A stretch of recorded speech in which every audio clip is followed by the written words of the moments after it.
Евангелие от Марка, 4 главу. Евангелие от Марка, 4 глава. И будем читать с 35 стиха по 41 стихи. Вечером того дня сказал им: переправимся на ту сторону. Как вы думаете, кто говорит им? Иисус говорит им: переправимся на ту сторону. 36 стих. И они, ученики, отпустивши народ, взяли его с собою, взяли Иисуса с собою, как он был в лодке, с ним были и другие лодки. 37 стих. И поднялась великая буря, волны били по лодку, так что она уже наполнилась водой, а он спал на корме на возглаве. Его будут и говорят ему: учитель, неужели тебе нужды нет, что мы погибаем? И став, он запретил ветру и сказал морю: умолкни, перестань, и ветер утих. И сделалась великая тишина. И сказал им: что вы так боязливы? Как у вас нет веры? И убоялись страхом великим. И говорили между собой: то же это, что и ветер, и море повинуются ему. Я только что с дороги сейчас. Я еду прямо сейчас с Донецка.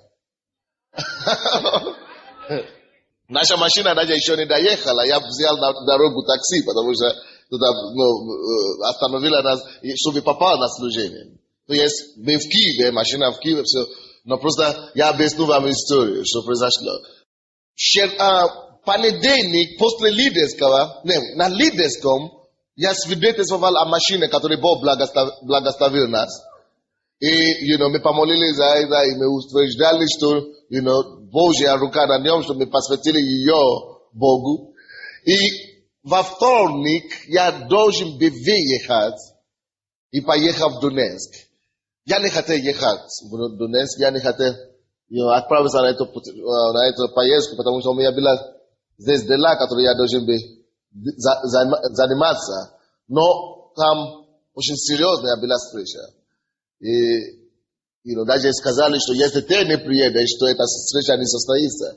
А это очень серьезная встреча. И там приедут очень большие люди, не маленькие люди.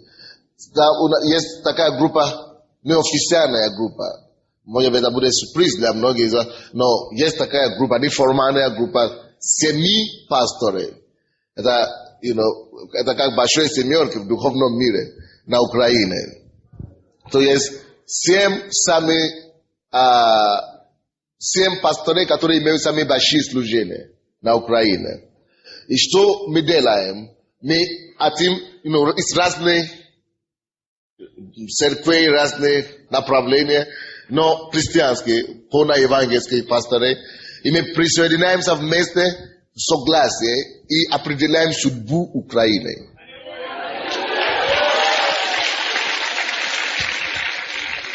Если вы не знали, я вам скажу, что только после того, как эта группа семерки пасторов, все ведущие, все регионы в Украине согласились, только после этого смогли ввести гривны. 3 года они могли ввести гривны, правда? Но когда мы молились, через несколько месяцев выпустили гривны. Потому что Бог не дал это откровение. So, я уважаю свою власть, которую я ставлю по местам.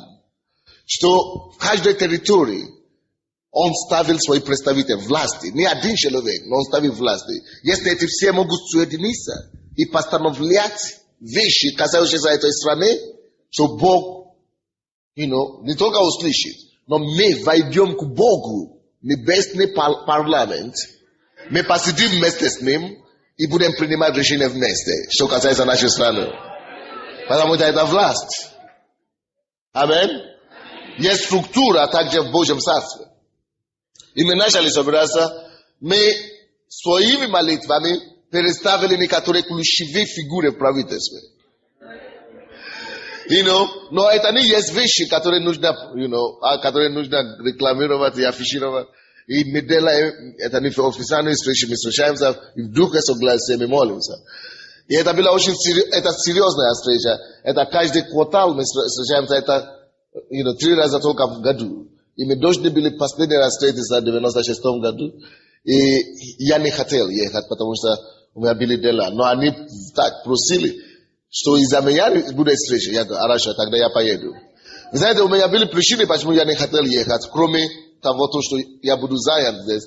У меня не было своего паспорта, потому что мы только что купили эту машину и оформляем паспорт, оформляем документы. И я ради купил билет на самолет, но без паспорта ты не вылетишь на самолет, правда? И я не мог вылететь из-за этого. Но и документы, которые мы оформляем на машине, еще не готовы. А нам надо доехать до Донецка во вторник, и я должен приехать. Я мог бы поехать вместе с пастором Генри на машине, но он не приезжает сюда до субботы. Только субботу он приезжает, а мне надо сюда приехать. Итак, мы пошли в фирму, где мы купили машину. Делайте что-нибудь, оформите нам бумаги, чтобы мы могли проехать и обратно, потому что это вы содерживаете. И они оформили нам бумагу, слава Богу, я мог поехать. И я вам скажу, то, что я поехал сюда, я понял, почему дьявол не хотел пустить, но Бог дал нам дорогу туда. Мы постановили некоторые ключевые вопросы, мы ставили точки над ними. Что касается Украины, как страны. Просто, мы принимали некоторые конкретные, специфические и просто жизненно важные решения. В духовном мире, вместе с Богом. То, что мы делали там, это просто будет сказываться на судьбу христианства в этой стране. Это были молитвы сильнейшие и молитвы прорывы. Это была огромная победа для Царства Небесного и для Церкви Христа. И я тут же, после этой встречи, я проповедовал там в церкви Слово жизни во Львове, в Донецке, и в среду. Мы закончили проповеди где-то 10, но пока ужинали, где-то в 12, мы разговаривали тоже. И еще один брат хотел со мной общаться, и он приехал ко мне домой, и мы общались, наверное, до 2 или до 3 ночи. И мне надо было выехать из Донецка в 6 часов утра, иначе мы не успеем на служение. А я должен попасть сюда. Я знал, что, я много часто езжал, и мне надо быть здесь, чтобы хотя бы почувствовать, что пастор не пропал. И поэтому я старался, я уже сказал, я буду здесь по-любому. И мы выехали, но когда мы выехали отсюда, здесь был снег. Там не было снега, когда мы приехали. Но когда мы выехали отсюда, здесь нету снега, а там уже снег. Лед, очень хороший лед. Иди сюда. Это брат из охраны, который будет меня водить. Он сейчас помогает водить эту BMW, хорошую машину. Пускай мы... Аллилуйя. Я хочу, чтобы он рассказал вам свидетельство, что случилось на дороге. Потому что после того, что мы делали, просто, весь ад поднялся против нас. Просто весь ад поднялся. И это было так интересно, как чудесно Бог нам дал победу. Потому что если бы не Бог, мы бы не стояли здесь, мы бы, просто расскажи, что случилось. В общем, дорога была ужасная. Слава Богу. Лед был. У нас было 2 водителя. Он еще основной водитель Володя. И как раз в Донецке вел Володя, да? Володя водил машину, да? В Донецке? Оттуда сюда. Оттуда он, да. Да, а я спал. Дальше. Володя был за рулем. Мы ехали, и тут совершенно неожиданно машину понесло. Пастырь спал, а мы бодрствовали. Ну, наверное, неправильно бодрствовали. Надо, наверное, еще молиться было. Ну, в общем, машину понесло. Ее вынесло на встречную полосу, развернуло. И она уже, в общем, там где-то вот такой вот кювет, вот такой высоты. Кювет, и мы уже практически летели в этот кювет, задом машина неслась. Значит, и в этот момент, ну, машина вот шла вперед, и ее понесло, и вот так вот развернуло, и вот как раз вот так кювет. В общем, да. В общем, мы должны были, в принципе, приземлиться на крышу, если вообще должны были приземлиться, если бы не сгорели в плотных слоях атмосферы. Потому что скорость была такая неплохая. И, короче, оттуда я слышал крики. Сначала крики Володя. Я спал. Я слышал крики. А потом второй крик.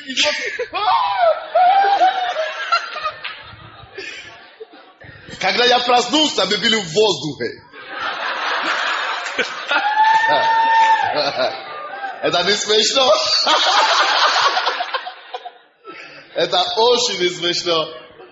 Слушайте, мы были полностью в воздухе. Притом, я знал, что мы ехали сюда.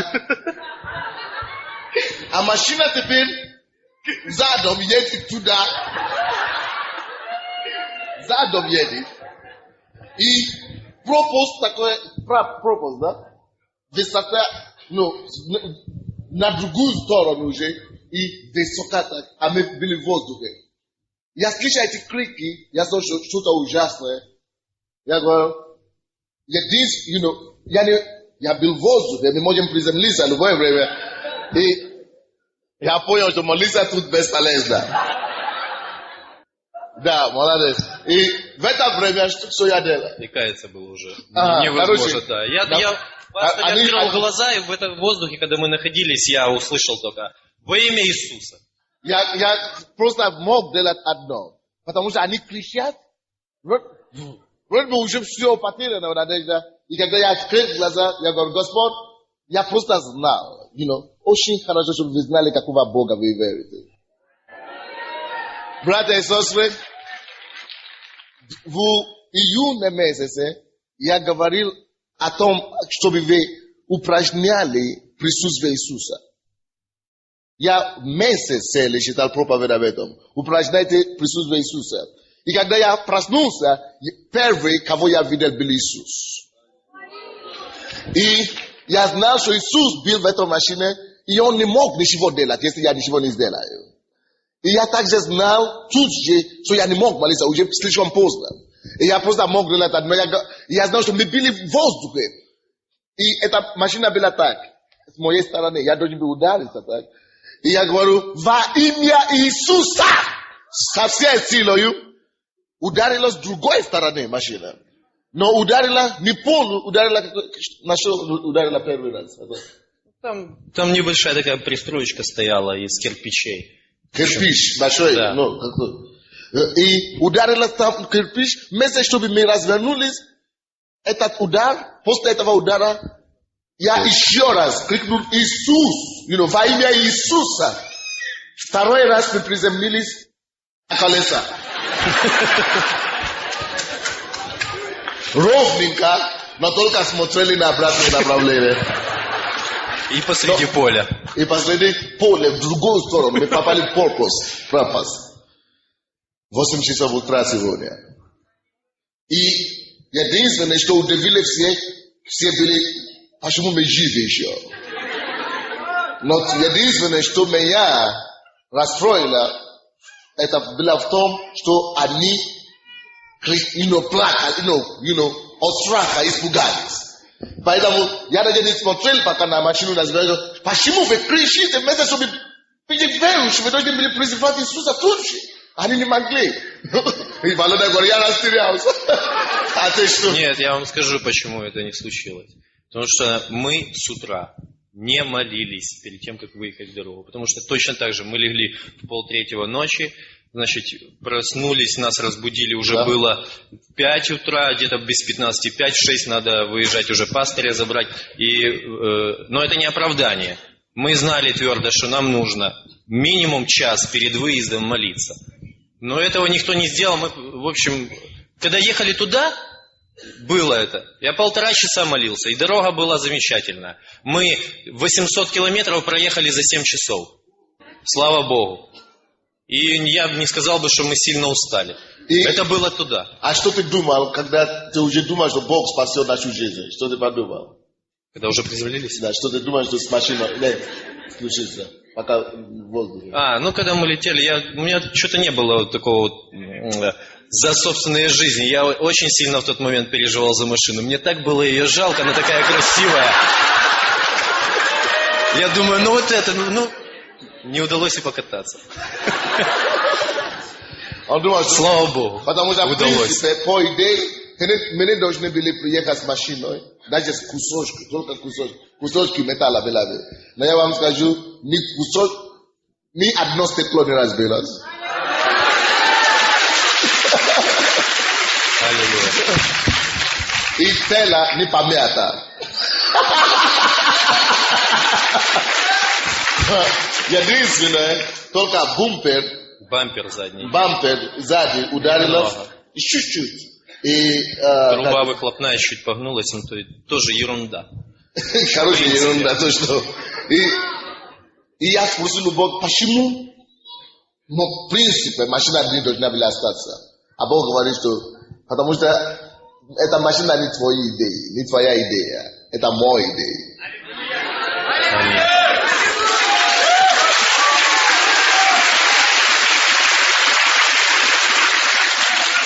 То есть, я не боролся за машину, я не искал машину, он привел ее. Говорю, поэтому ничего не должна была случиться с машиной и так далее. Но дьявол тоже все равно так разозлился, что мы живы, остались, и машина здравая, мы поехали дальше. Но нам помогли вытащить и так далее. И когда мы приехали сюда, почему машина еще не приехала? Опять, мы уже ехали медленно, но рядом с нами ехали многие машины, переехали. Почему-то нас остановили за превышение скорости. 80 километров по Ниспольском трассе. По Харьковскому. По Харьковскому, да. И остановили нас, и сразу собирают водительские права и так далее. Номера. И мы поехали в ГАИ. И, там, конечно, уже собрал машину обратно, но они хотели оставить машину, потому что еще документы не собраны из ГАИ. Это не было полностью документы, только доверенность нам дали, нет документов, опять проблемы. Но они выпустили на все нормально. Но, я просто это говорю, чтобы вы могли знать, что даже вы выходите с утра, вы даже не замечаете, что Бог делает для вас. Почему мы говорим, что это есть месяц благодарения? Вы могли бы меня видеть в воскресенье и меня не видеть больше. Да, потому что мы должны оценить Бога, что Он делает для нас. Вроде бы это обычная вещь. Пойти на работу, приехать на работу, обратно и так далее. Это не так просто. Что угодно может случиться. Что угодно может случиться. Но Бог хранит тебя и меня.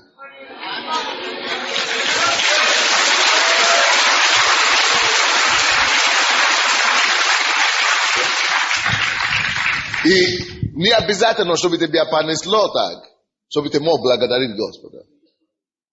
Но знай каждый день, что Бог делает крупные победы. Он одерживает крупные победы ради тебя и для тебя, которые даже ты не видишь, которые даже ты не размышляешь, о котором даже ты не размышляешь.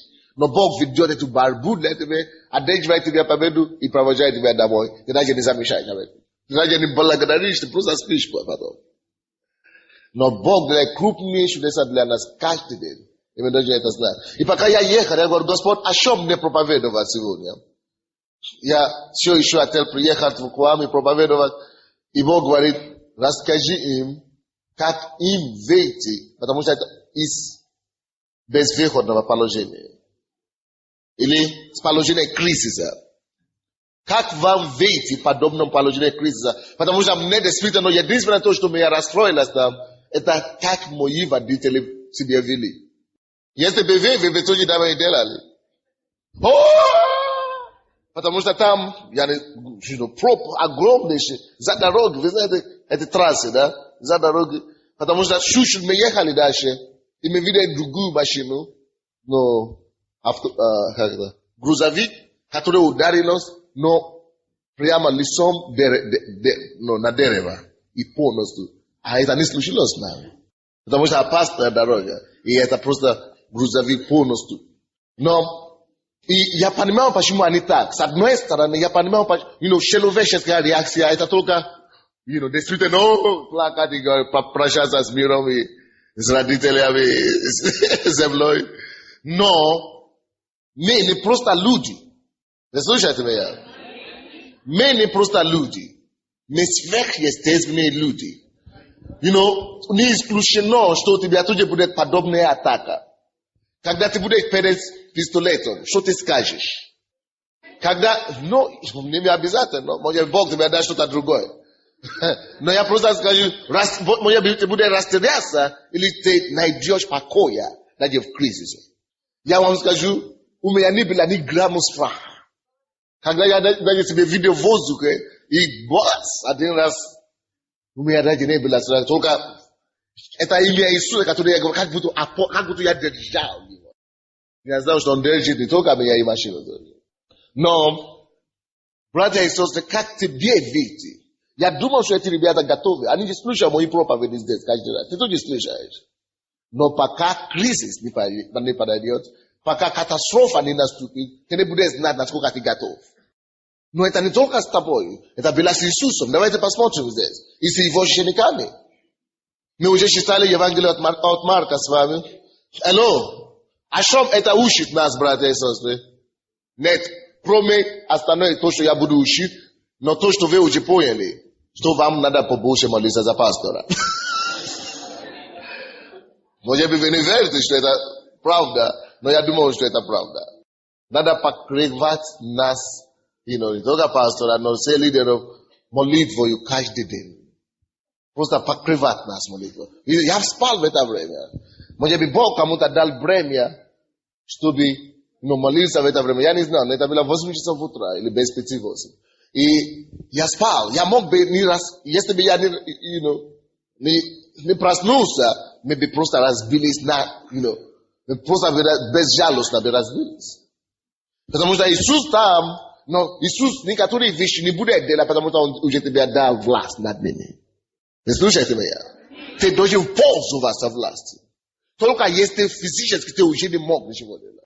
Конечно, мы бы умерли, он бы встретил нас там. Мы бы пошли отдохнуть, но рановато, наверное. Амин. Но ты должен знать, что это твоя ответственность как член церкви, покрывать твоего пастора молитвой каждый раз, каждый день. Прежде чем уйти из дома, молись за церковь, благодари Бога за пастора и молись Богу за него. Амин. И, конечно, за себя. Но давайте посмотрим, как нам выйти из подобной кризисной ситуации. Если кто-то придет к тебе и даст тебе пистолет, и уже направляет тебе пистолет, что ты скажешь? Если кто-то придет, воры придут к вам ночью и скажет, дети, он хочет изнасиловать твою жену, что ты скажешь? Или расстреливать твоего мужа в твоем присутствии. Или скажет, мы соберем ваши детей и вашу семью, заложником. Что ты скажешь? Как ты себя будешь вести? Кризис бывает в жизни. Пока мы живем в этой земле, пока мы живем здесь, на земле, будут подобные кризисы. Да, Бог будет избавлять нас от большинства из них, но пару раз иногда будут такие ситуации. Как ты будешь себя вести? Проблема не в том, что будет кризис. Проблема, как ты себя будешь вести в кризисе. Проблема в том, сумеешь ли ты выйти из кризиса. Вы слушаете меня? Когда все потеряно, когда ты приезжайте к стене. Что тебе делать? Как тебе найти утешение и покоя и выйти, если ты во Христе Иисусе? Братья и сестры, я могу сказать вам, что какая бы ни была обстоятельства, какая бы ни была ситуация, мы с вами имеем шанс. Во всей ситуации мы имеем шанс. Вы слушаете меня? Мы все имеем шанс. Если бы мы были неверующие, если бы мы были не во Христе Иисусе, у нас никакого шанса нет. Но потому что мы во Христе Иисусе и сложнейшие ситуации жизни. Даже если самолет падает, ты имеешь шанс. Даже если корабль тонет, ты будешь иметь шанс. Потому что ты во Христе Иисусе. Таким образом, что тебе делать? Какой шанс ты имеешь? Как тебе пользоваться этим шансом? Послушайте. 35 стиха 4 глава Евангелия от Марка. Вы слушаете меня, да? Вечером того же дня. Какого же дня? Если вы знаете или вы читали другие истории, или другие места Писания, где это было написано, вы увидите, что в этот день Иисус только что делал много чудеса и знамения. Вы слушаете меня? Ученики были там. Они видели, как Он делал эти чудеса и знамения. Они видели, как Бог проявился во Христе Иисусе. Они видели помазание на Нем. Они видели, что воистине Бог с Ним. Они знали, что Бог живет с Ним. И тут Библия говорит, тот же день, только вечером. Вечером того дня сказал им, переправимся на ту сторону. Переправимся на ту сторону. И они, ученики, отпустивши народ, взяли его с собой. Как он был в лодке, с ним были другие лодки. И поднялась великая буря. Волны били в лодку. Так что она уже наполнилась водой. Братья и сестры, разные ситуации в жизни бывают. Но мы можем говорить, что буря поднялась. Когда буря поднимется в твоей жизни, где ты будешь, что ты будешь делать, как ты будешь реагировать. Когда вода наполнится твоей лодкой, или твою лодку наполнит, уже во тонешь. Хватит ли тебе нервы выдержать или вспоминать об Иисусе? Не будешь ли ты растеряться в такое время? Потому мы ходим в церковь сюда, чтобы кормить свой дух, чтобы слышать слово веры, чтобы наша вера могла состояться.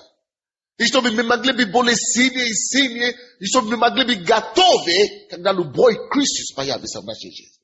Вы слушаете? Буря, то есть неприятности, кризисы будут в жизни любого человека, который живет в этой стороне света, который живет в планете Земля. Если ты живешь в планете Земли, у тебя будут бури и неприятности. Хочешь, не хочешь. Христианин, не христианин. Но наше преимущество в том, что мы во Христе Иисусе. И в этом есть выход. Но даже если ты во Христе Иисусе, ты должен знать, что, когда нужно делать. Поэтому мы ходим в церковь, чтобы слушать истину. Потому что вы познаете истину, и истина сделает вас свободными. И в жизни у Иисуса были свои бури.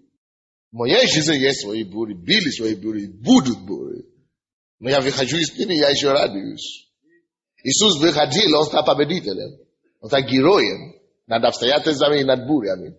Ты должен стать таким же героями над сложными ситуациями и обстоятельствами. Разрешающие любые бури и землетрясения в жизни. Аминь. Но тут поднялась великая буря в жизни учеников. Это с Иисусом. В жизни учеников. 38 стих. Лодка уже наполнилась водой. 38. А он, Иисус, спал. Похож на меня.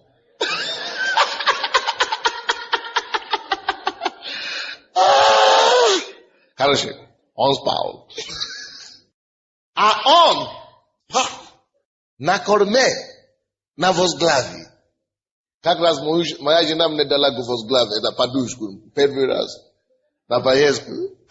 Я тоже как раз спал, конечно, без подушки. Я еще не поставил. Но была в машине.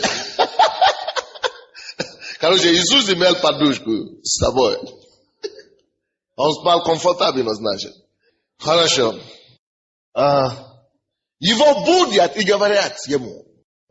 Короче, его будят и говорят ему: учитель, неужели тебя нужды нет, что мы погибаем? Братья и сестры, слушайте сюда.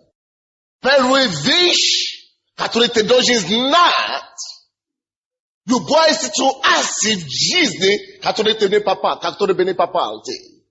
Первую вещь, которую ты должен знать, и напиши себе это, или возьми кассету потом. Это то, что в любой ситуации Иисус с тобой. Это абсолютно точно и четко и неизменно навсегда. Где бы ты ни был, как ужасно бы это ни было Иисуса.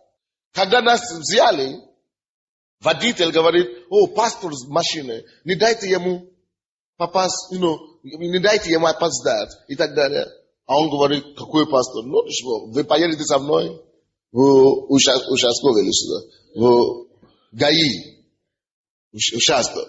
Я пошел сам к нему. Я говорю: здравствуйте. Он говорит: здравствуйте. Я хочу слышать вас. А вы знаете, кто с вами говорит? Он смотрит, говорит: о, я вас знаю. Вы смотрите по телевизору? Я говорю: да. Второй говорит: что он там? Он спрашивает у второго: ты его знаешь? Узнал? Говорит, что его знал, что? Он выступает по телевизору: а, это он там болтает. Да, это он болтает.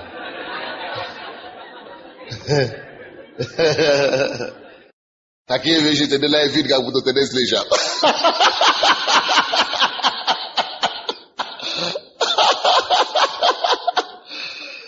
Я делал вид, как будто я не слышал, конечно. Я не слышал плохие новости, я слышал только хорошие. Я закрыл свои духовные уши на это. Я говорю: да, короче, давайте слушайте мое объяснение. Мы не хотим ничего слушать. Я говорю: стоп. Водитель пришел и начал, я говорю: стоп. Мы уже пытались их убедить, мы пытались их просить, прощения и так далее. Они не хотят слушать. Говорю: куда вы хотите вести нас? Участок, центральный. Хорошо? Давайте я сяду. Ты тоже сиди, давайте будем ехать с ними. Потому что я знал, раз мы просили их по-человечески, они не слышали. Я знал, что Иисус пойдет пройти. Он дойдет туда, до нас. Я просто знал, и ты всегда должен это знать.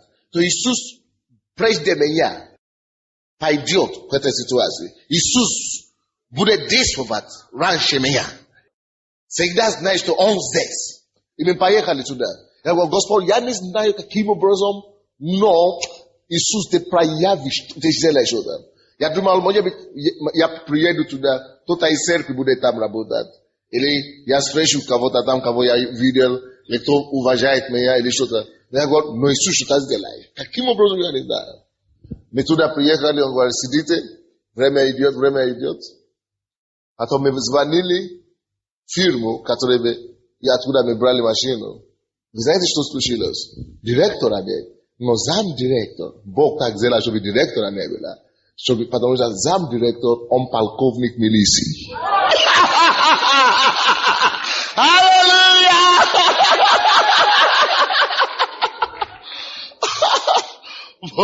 И когда он приехал, эти ребята, которые нас содержали, возьмите ваши...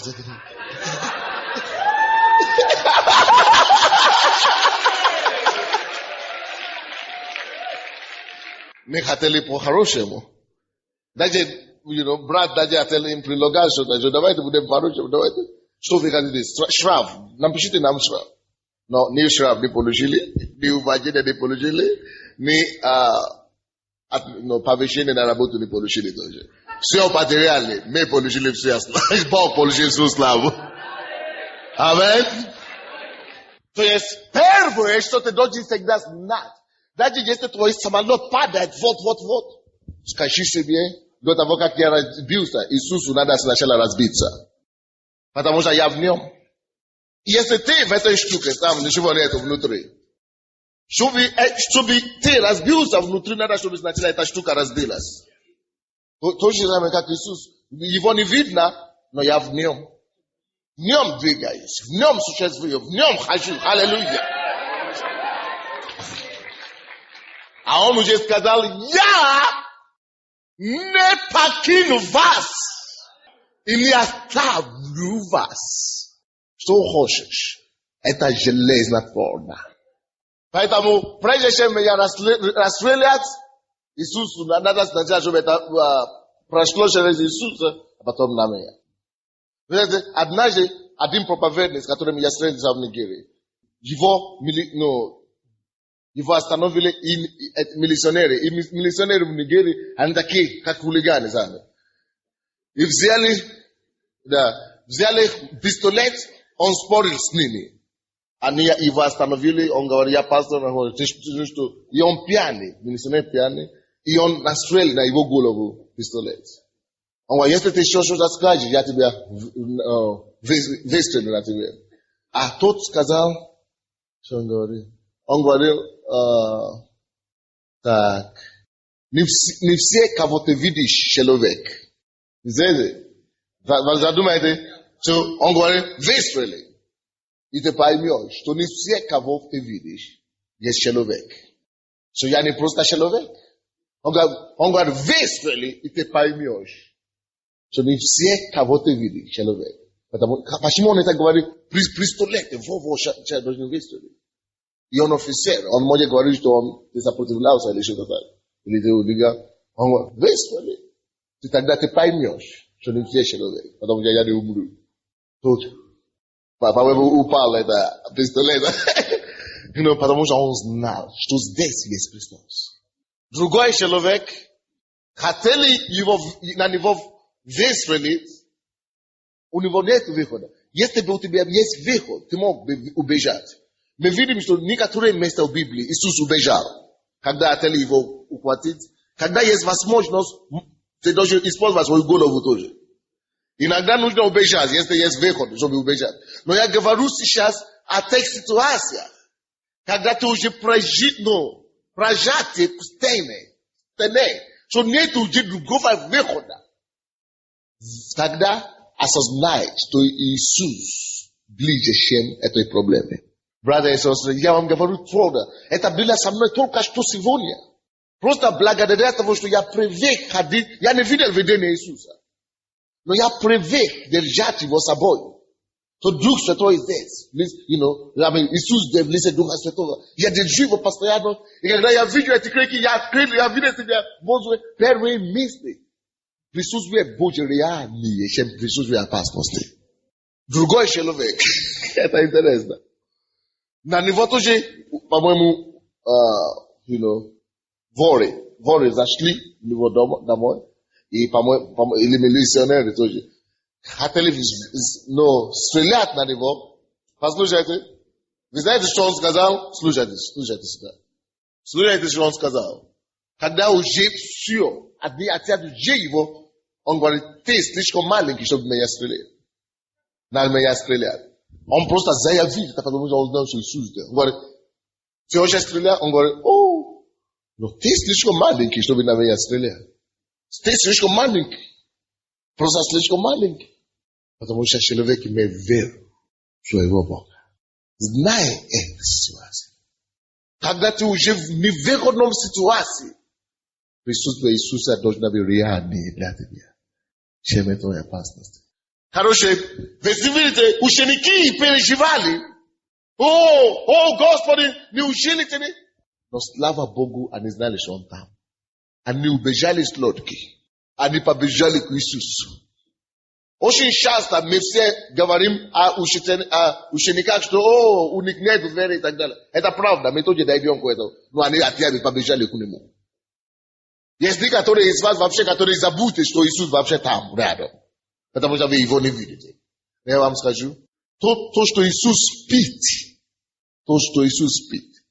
не обозначает, что его нет. То, что ты его не видишь физически, то, что ты его не видишь физически, не значит, что его нету рядом с тобой. То, что Иисус спит, не сделало бездейственно его сила. То, что ты его не видишь, не значит, что он не сможет заступиться, когда нужно. Братья, знай больше, чем ты даже знаешь свое имя. В это время, когда это случилось, я даже не вспомню, что у меня есть жена даже, или у меня есть семью, или у меня есть церковь. Я не вспомню ничего, но я вспомню об Иисусе. Когда ситуация страшнее всего, братья и сестры, знай, что он ближе к тебе, чем этой опасности. Они побежали к Иисусу, и став, он запретил ветру и сказал морю, умолкни, перестань, и ветер утих, и сделалась великая тишина. И сказал им, что вы так боязливы, как у вас не веры. Это так стратегически важно, эту проповедь. Это поможет вам, я вам говорю. Вторая вещь, которую ты должен знать в таком кризисе. И, братья и сестры, вы думаете, что, я конспектирую сейчас, я вспомню, когда у меня будет проблема. Ты не вспомнишь. Если ты не будешь практиковать это до проблемы, до кризиса. Только то, что в твоем сердце проявляется во время кризиса. То, что у тебя только в голове, то, что у тебя только садится в голове, то пропадает во время кризиса. Почему я это говорю? Потому что эти ребята, которые были со мной, не то, что они не слышали, что Бог может, они вообще верующие. Они знают, что Бог может защищать. Они могут все цитировать, никакое оружие сделано против нас не будет успешно. Они все знают на Иисус. Они знают, что если Бог за нас, никто не будет против нас. Они знают это на Иисус. Но на Иисус в уме, это не то же самое, что в сердце, укреплено в сердце, в духе. Поэтому то, что я говорю вам сегодня, это, если вы хотите только вспомнить, это когда у вас будет проблема, вы не вспомните. Так что я хочу сейчас заранее вас разочаровать. Чтобы вы знали, что вы не вспомните.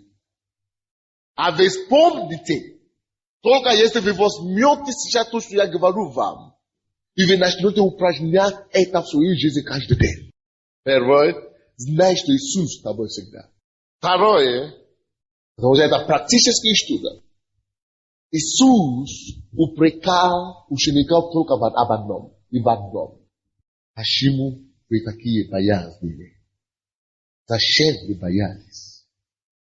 Я вам сказал, что когда у меня была эта ситуация, я слышал и крики, это должно было вроде бы меня, наоборот, напугать. Но 10 лет тому назад, в том же году, когда я стал верующим, я был только 3 месяца верующим. И я слышал проповедь о страхе. Второе, то, что вам надо, вы слушаете меня, да?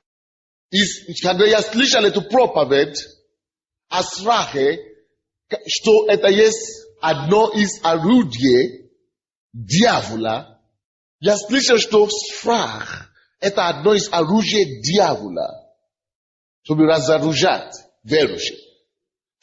Тогда я делал решение, я просто принял решение с Богом, и я вошел заключить завет с ним. Что 2 вещи я не буду делать за свою жизнь, пока я не увижу смерть, или я не увижу Иисуса Христа лицом к лицу. Я не буду бояться, я не буду переживать ни о чем. 2 вещи.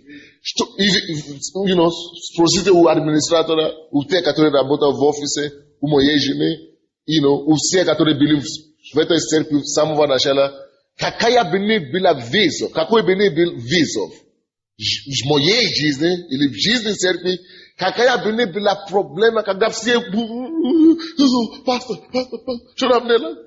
Я всегда спокоен. Следующее. Второй, самый главный вещь для тебя. Какой бы ни был кризис, какой бы ни был вызов, отказывайся бояться. Вы слышите меня? Отказывайся бояться. Уничтожай твой страх твоей верой. Отказывайся бояться. Даже если ты виноват. Даже если ты видишь, что ты что-то делаешь против воли Божьей. И ты боишься, что Бог заступится меня. Bicho, pakais, agora, e resto, onde eu prazer a casa vai ser pro bom situação, banhata. Na pesquisa, e toca aí tam bumage, 900, Zdержаност, покой, даст тебе уже победу, психологическую победу над сатаной. Страх – это оружие сатаны для того, чтобы безоружить твою веру. Для того, чтобы уничтожить твою веру. Еще раз говорю, страх. Если ты будешь бояться при любом, когда мы были в Нигерии, он знает.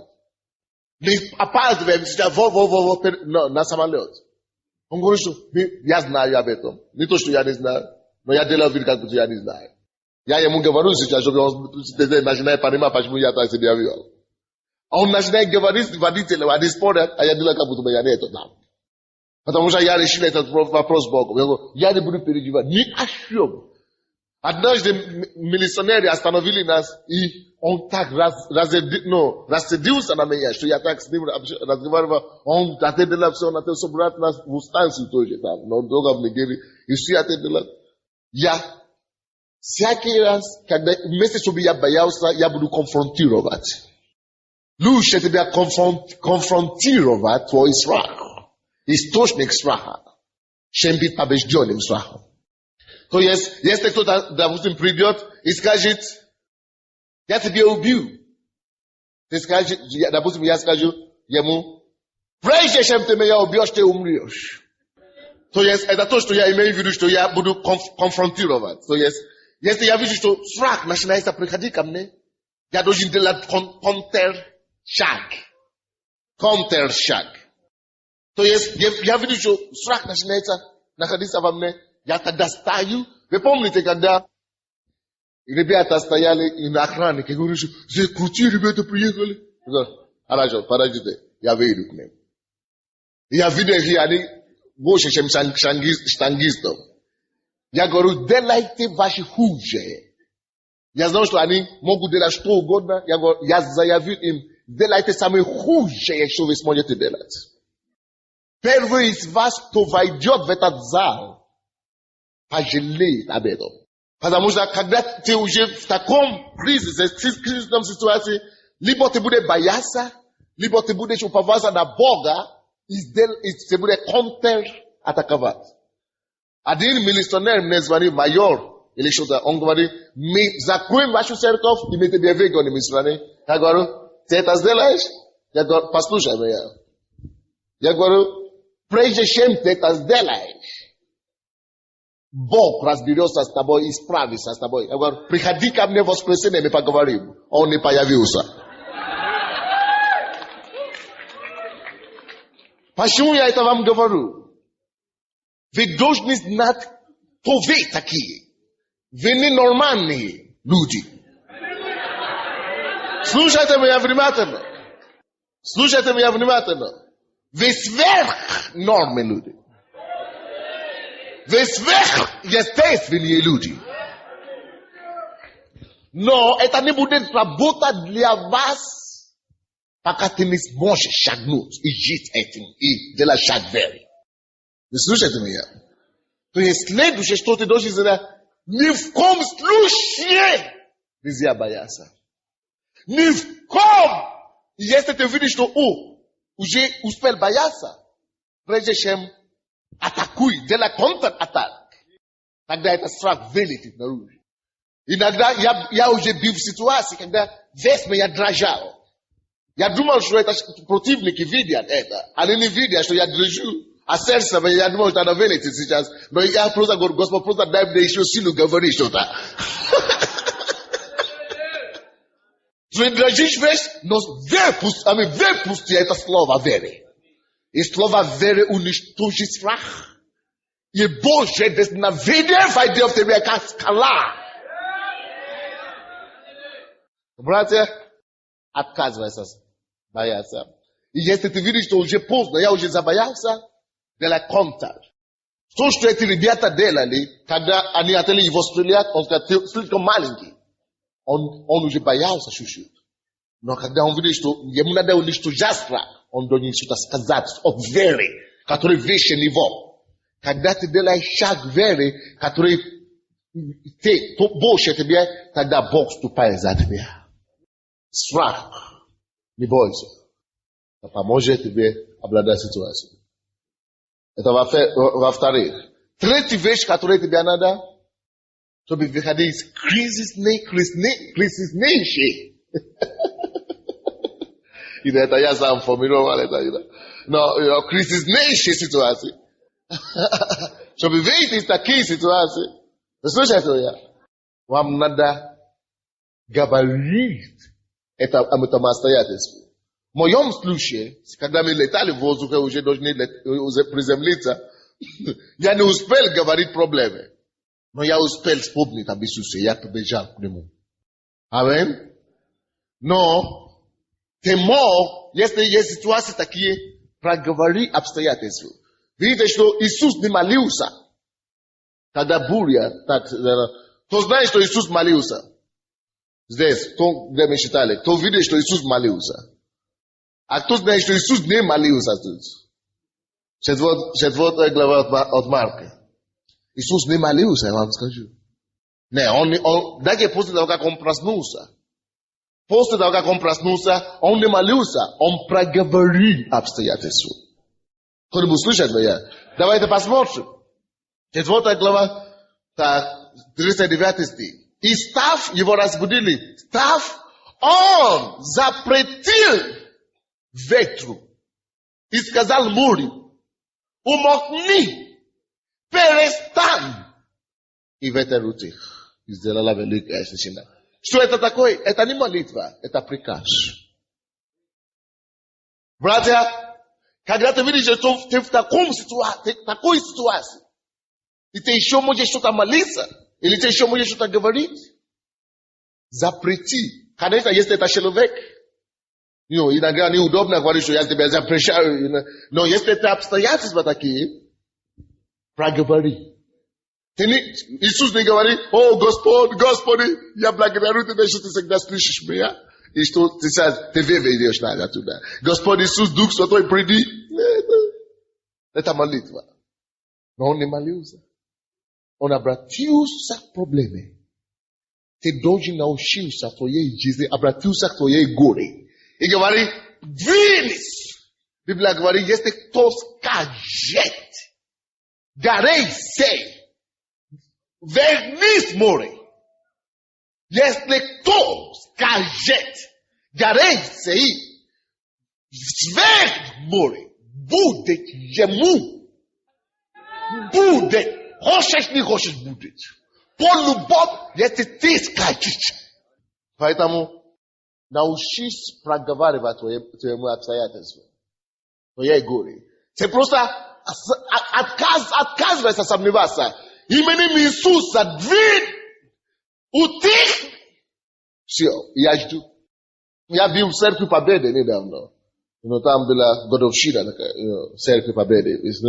И после собрания, я не знаю почему, ко мне привели. Там много гостей приехали. Американцы и так далее, австралийцы.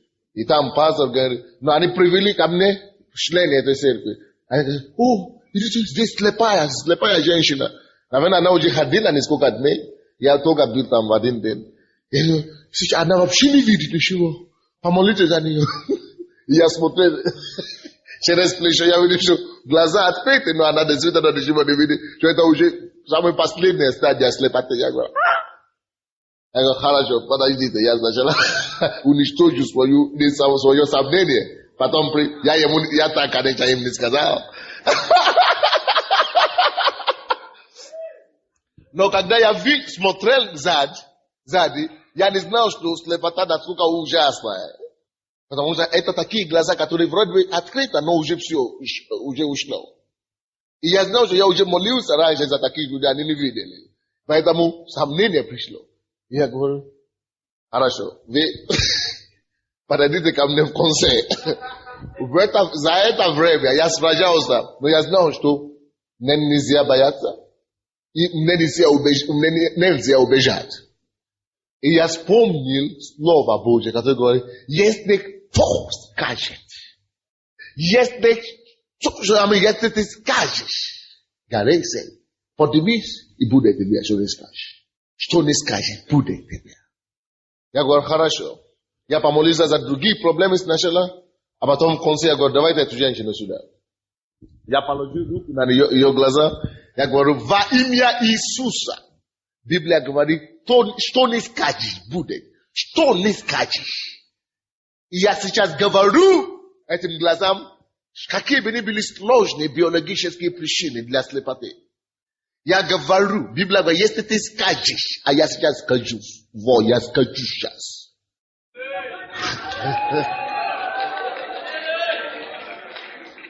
Я говорю, женщина, послушайте, я во скажу сейчас.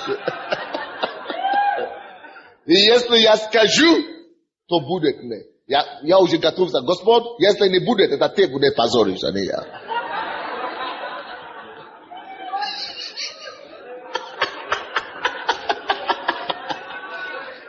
Очень многие занимаются, пастор, у него никогда не бывает, дьявол не что дьявол не подходит пастор, он всегда такой, нет, ты должен победить свою неверие. Амин. И я говорю, вот я скажу сейчас, и я тебе скажу, что случится. Просто откройся. И я говорю, откройся во имя Иисуса. Я еще держал ее. Я говорю, если я отпущу свои руки, ты будешь видеть. Я опускаю свои руки. Я говорю, смотрите на меня. Не вижу. Я говорю, нет.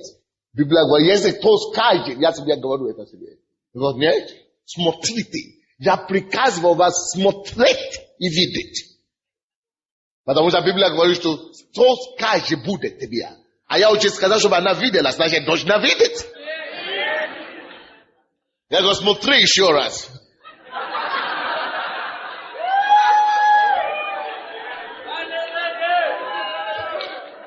Она сказала, не вижу. Там были вокруг зрители такие. А начали, все тихо стало. Раньше все молили вдруг, бала-бала-бала-бала. А все тихо, что сейчас не сплю. И я говорю, хорошо, стоп. И я имею такое чувство, что возьми что-то красочное. Я взял шарф красный. Я говорю, алло, ты будешь видеть себя, вот, ты посмотришь, я увижу. Что это? Она говорит, шарф красный.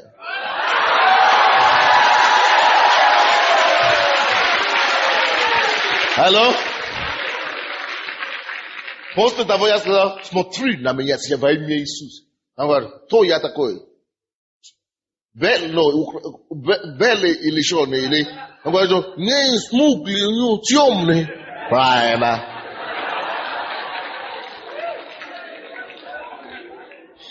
Она первый раз 5 лет начала видеть. И после того, я не знаю, откуда привезли еще где-то пятерёк слепых. Откуда?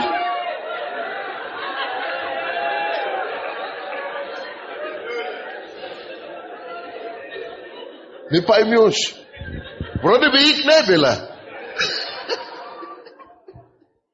И раз первый уже сработало, я таким же образом устоял на свое. И они таким же образом уцелели.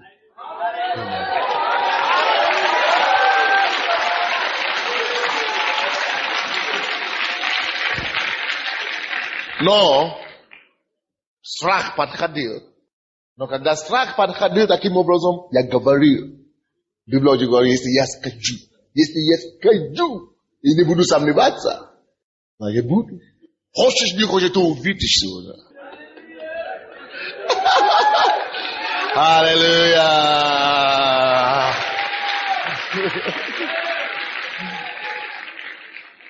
Аминь.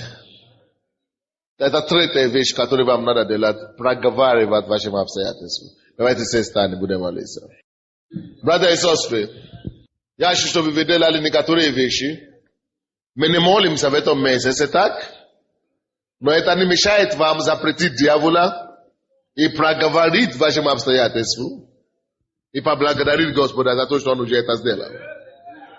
Аминь. Определите себя, что у вас за гора, которая стоит перед вами. Primite rešenie i znajte prve već što Isus реални ежеме да гара. Он с вами. Во-вторых, примите решение не бояться в любом случае. Третий, мы будем говорить это горе. Давайте поднимем наши руки, будем молиться. Давайте сначала поблагодарим Господа, что пастор и братья вернулись здравы. Давайте поблагодарим Его. Аллилуйя. Мы благодарим Тебя, Господь Иисус. Мы славим Тебя. Мы даем Тебе благодарение. Слава и честь Тебе, Господь, что Ты вернул нас целыми, в здравии. Мы благодарим Тебя, Господь. Мы даем Тебе благодарение и слава. Ибо бабури катабали касабали боробо хозебали катая. Ибо лабуру кучу катабали катаболи кетелерия. О, мы благодарим Тебя, Господь, pour прославлен Иисус. Аллилуйя. Мы благодарим Тебя за Твою охрану. Именем Иисуса мы благодарим Тебя, Господь.